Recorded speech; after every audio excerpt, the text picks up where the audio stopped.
Hi, Jon Velie, CEO of OnlineVisas, here with another episode. It's Friday, so Friday's episodes are called How to Practice Law in a Hawaiian Shirt. I'm here practicing law in a Hawaiian shirt after 6 o'clock on a Friday.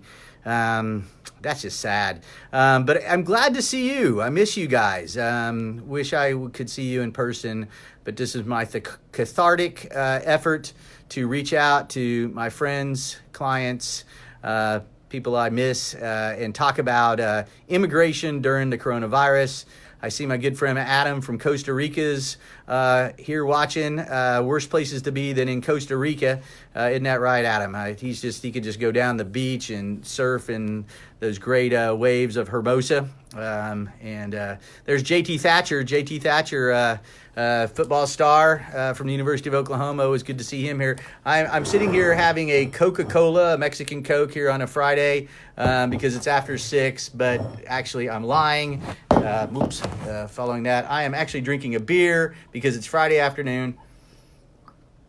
And what's you gonna do? We're quarantined, so that's what you do. You drink beer in a Hawaiian shirt when you're quarantined, and that's how we get through. Because you know what, we have grim stats. Again, I always start out with our stats.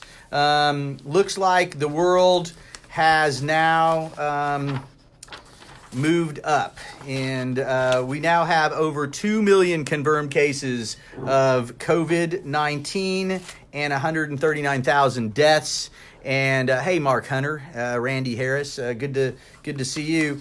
And in the United States, it is continuing to increase. We are leading the world in that as well. The U.S. cases are now 632,781 and 28,000 deaths and 28,000 new cases today. Ugh, don't like that. Not good news, but it's interesting, right? I mean, you know, the greatest thing about America is freedom, right? I think we all say that. I think we all have different definitions of what freedom is, but we are free to think and do what we want to do. And a lot of people have decided their freedoms are being curtailed by this government shutdown of being quarantined, and they're starting to protest.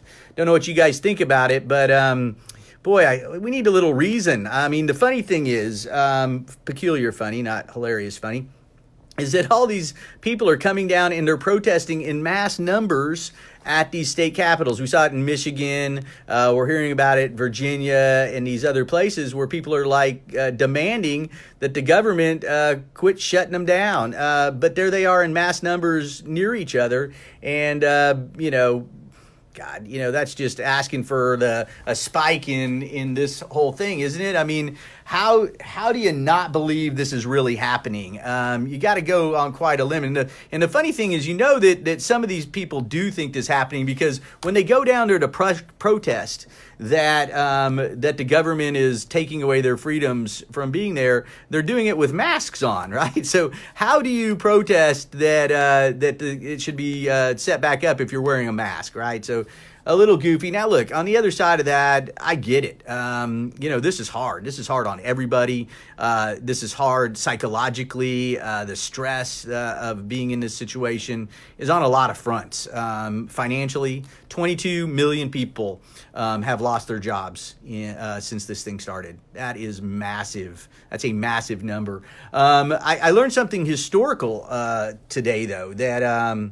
see if we got any more people here. Oh, Kenny Forehand's out there. Chad London. Oh, Cliff from Mr. Bills. Good to see you, Cliff, and all you guys. We're talking about immigration during the coronavirus. We're talking about what happened historically. During the 1918 Spanish flu pandemic, the war ended. The World War I ended during the pandemic, and everybody went out and celebrated as you think they would do, especially because World War I was like the worst of all wars, right? I mean, it was the most gut-wrenching ever, and still is. And so when that thing's over, you got to go out there. But when everybody went and celebrated World War I being over, they had the largest spike, and it was an additional spike after they had been, pandemicking alone like we are right now. So it's really interesting. So, Florida's opened its beaches again tonight. Come on. I mean, didn't you watch Jaws? Did you see what happened when they opened the beaches in Jaws? People got ate. So we got to be smarter than this. Oops, we're falling. This really sucks. We know it sucks. Everybody thinks it sucks. It's not anybody's fault that it sucks, but it sucks. Aletha's out there. Always loved Aletha. She is a great lady. Owner of Blue Moon Sushi in Norman, Oklahoma. A great place. I miss that place. Hope you're doing well, Aletha. Trying to help my local restaurants and friends. I've ordered Tai twice this week, and saw a mistake out there. Tai was deemed to be closed on Postmates, which is like Grubhub, one of those things that brings food to you. But I called up, I talked to Koi. I said, Koi, they're saying you're closed. She goes, oh, we're not closed, we're there. And I went to the Tai website and ordered directly from there. But sometimes those guys aren't right. So if you see that your restaurant says it's closed by one of these food delivery companies, check it out. Make sure they're really not. Kurt Hill, great guitarist, is on there, and my buddy Ian, head of our sales, there too. Ian's been doing a bang-up job for us. Look, a lot of people haven't done this, but I made a hire during the coronavirus pandemic. I hired Ian Dautel, and he has been awesome, shaking down some people to convince them, remind them that immigration's not dead, and signed up some excellent people this week and had a lot of fun doing immigration. Loving my team right now. We have been sheltering in space. You see here, I'm at my office. My house doesn't look like this. But I'm at my office, but I'm the only guy here. And that's why I'm sitting here at 6 o'clock by myself in a Hawaiian shirt, drinking beer. Talking to you, my friends. But my people, they go from their home. And we meet twice a day. And I've really been impressed by how it's worked. We've been using Microsoft Teams. And it's been great. We talk twice a day. We talk at 9:30 in the morning, and then 4:30 at, I'm having a problem here, 4:30 in the afternoon, and we talk about what we do. I want to go into a little bit about how you deal with this, right? So the culture of a company is really important. How do you keep your people happy? How do you keep your people motivated and productive, and really, really, really excited about ours? Sorry, I'm looking up to see who else is on here. So what we do, Sean Joyce, Merritt Johnson, those are some cool people. Good to see you guys out there. Merritt, I should be in Aspen right now, Merritt, but my trip got canceled. In any case, I digress. So what do we do? So one of the things we do every day at our company, always have, is the first thing we do is we talk about why are we happy, right? And that came to me when I was in one of the northern cities of San Diego, and I was it was half surfer, half Eastern thought, right? They had a place called Swami's, which is a great surf break right at the base of an Eastern meditation, compound, where some guru was. Anyway, a whole place is either surfer or guru, and a Swami type thing, and it's San Diego. And I read a book called The Art of Happiness by the Dalai Lama. And I had read The Art of War by Sun Tzu, and my good friend Larry Nafee told me how to read that, and he's a lawyer and a rugby player and a fly half. And The Art of War he had used as a technique on how to mentally beat his opponents, right? So The Art of Happiness was the Dalai Lama's philosophy of life, and it was really interesting. It was a question and answer session with this professor from Arizona State, and he said, well, how long have you been trying to be happy? To the Dalai Lama, which is an excellent question, right? And he said, well, since I've been 4. I was like, well, why? Why that? He said, because I'm training that. And he said that happiness is what everybody should aspire to, but happiness is actually the mental pushing out of unhappiness, right? Like, you have happy thoughts and you have unhappy thoughts.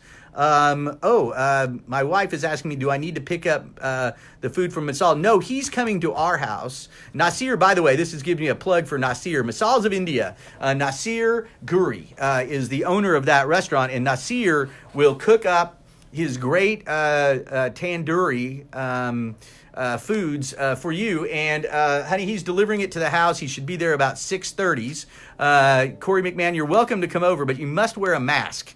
And it's not for us, it's because you got a little kiddo and we don't want to get him sick. But we'd love to share some of Nasir's great misaals of India food with you, and you should do that. Rex Norris is out there. Rex Norris, rugby football knowledge head, son of Rex Norris Sr. that used to coach at the University of Oklahoma, and now Rex Norris, who has been part of the Serevi group, now called Atavis. It has been teaching rugby tackling techniques to football people, including now back at the University of Oklahoma. And I'm very proud of that because I helped introduce that through Larry Nafee, we just talked about, with the Atavis guys, the Serevi guys coming in. And just today, I got to talk to Waseli Serevi, who's the greatest sevens player ever, and that was really cool because my son Blake has been playing rugby just since March, and then they canceled his season. So we've been doing one-on-one rugby practice out at the pitch by ourselves, and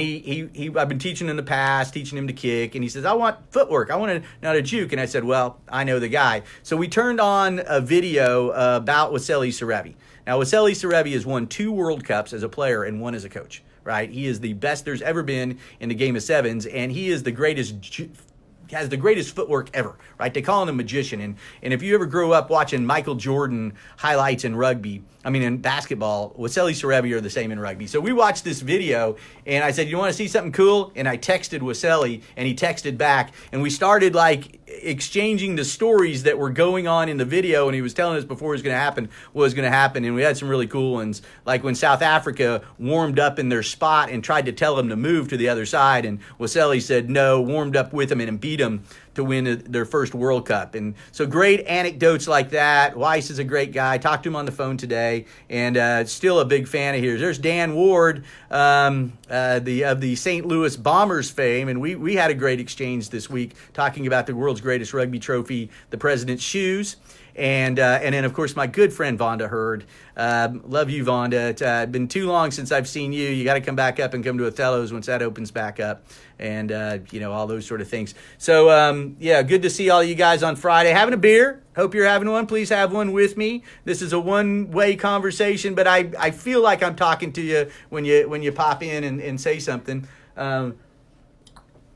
This is basically under the guise of talking about immigration and practicing law in Hawaiian shirt, but we might just be talking on a Friday afternoon. But there's some interesting things out there on immigration. I'll get through that quickly. I had a client today that said, "Hey, we're putting everybody on a percentage salary going forward. Is that okay?" And the answer is unbelievably probably not. Now, if those people if you've stopped working altogether, employers, like you've sent everybody home, you can put them on sick leave, and this is a little thing called employees' rights, right? So if you want some of this, and this makes sense, and this is not just to foreign national employees, but all employees, right? So these are for companies with less than 500 employees, and it's called the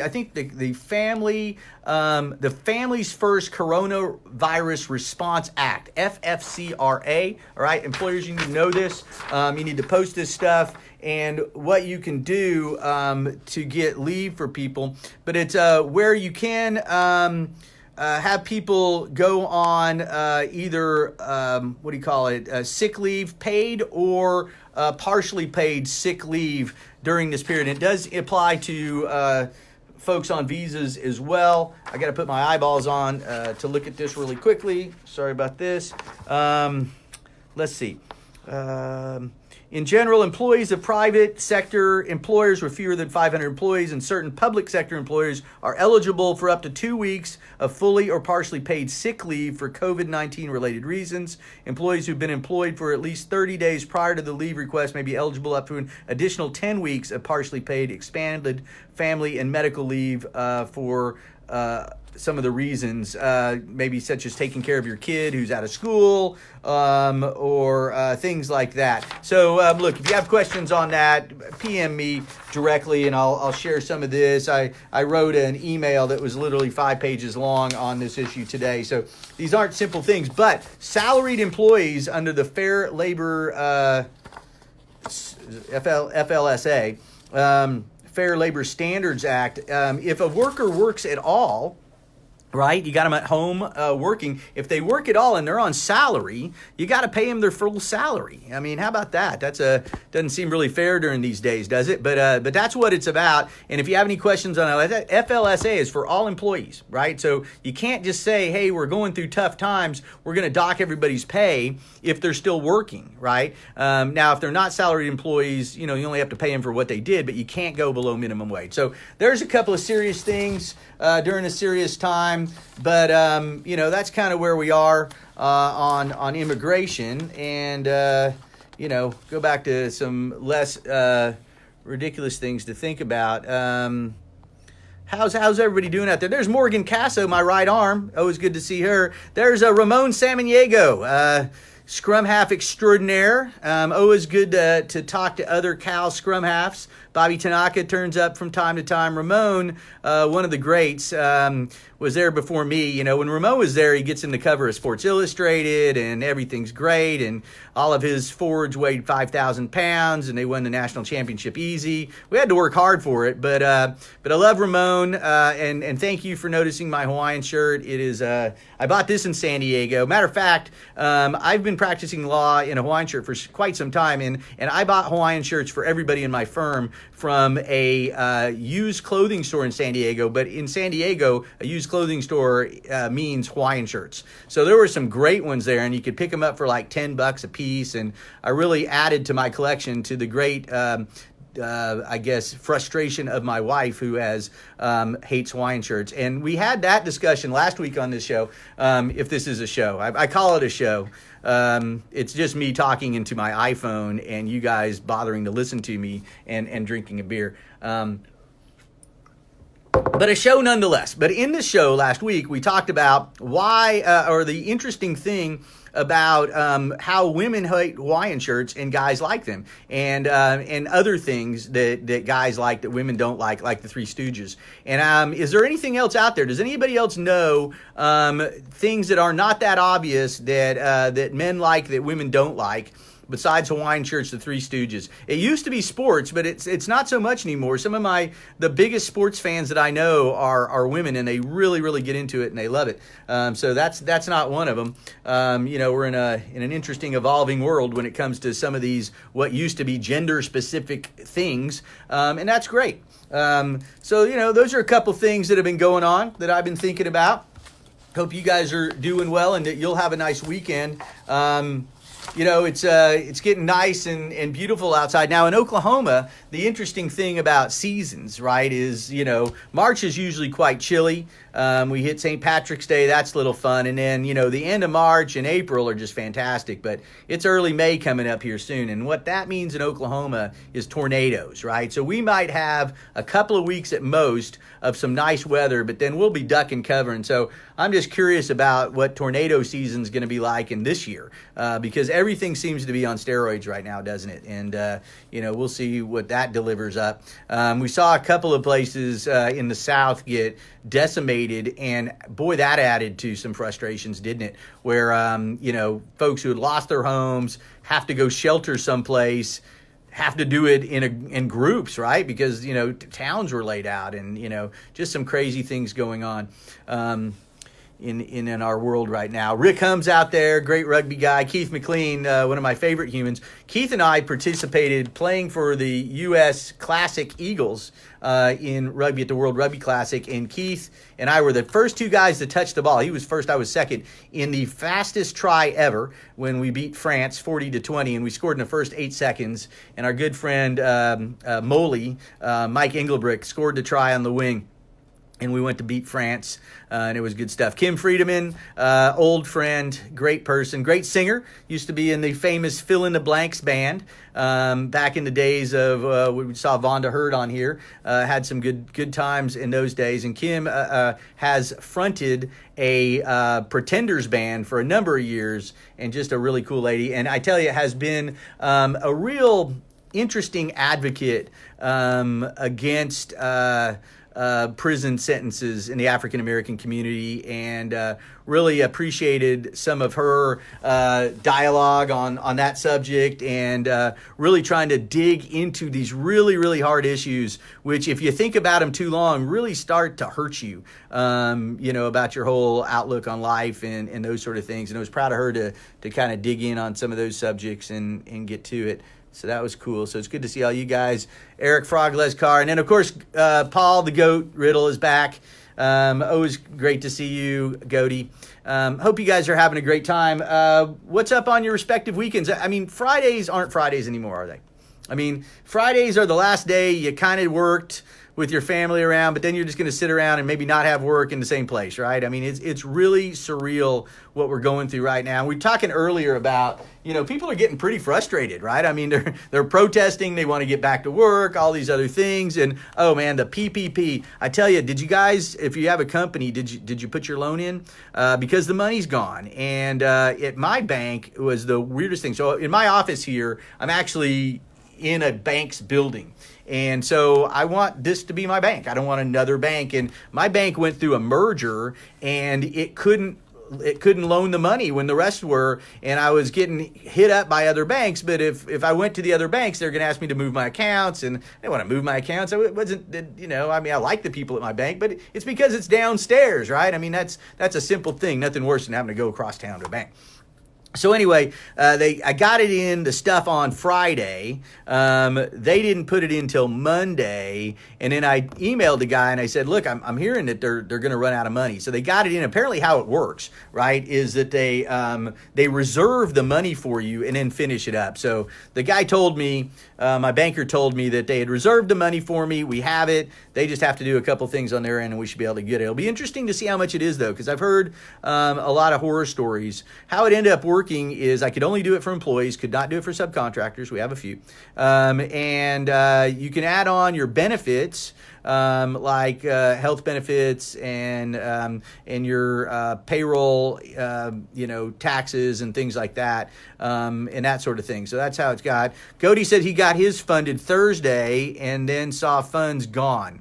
Made it. Okay, so good for you. And then Frogless says it was gone before we could even ever apply. We tried. Man, that's bad luck, right? Lee Allen's out there watching. Hey, Lee. It's interesting. Hopefully they'll do another one. I mean, they've talked about it. I mean, everything, we're just running out. I mean, and that's the sad part of this, because we're going to be paying for this for some time. And, again, without politics, we gave a bunch of tax cuts to our corporations that didn't pay in for a time we needed. And then, again, the corporations are going to make the big money on this thing. And they're going to be the ones that aren't really going to have they're going to get bailed out. Now, most of employees work for big companies. There's more of them that work for big companies, small companies. But there's an interesting stat, maybe you didn't know this. Do you know that 96% of companies in America make less than $1 million in revenue? 96. That means only 4% are more than $1 million, right?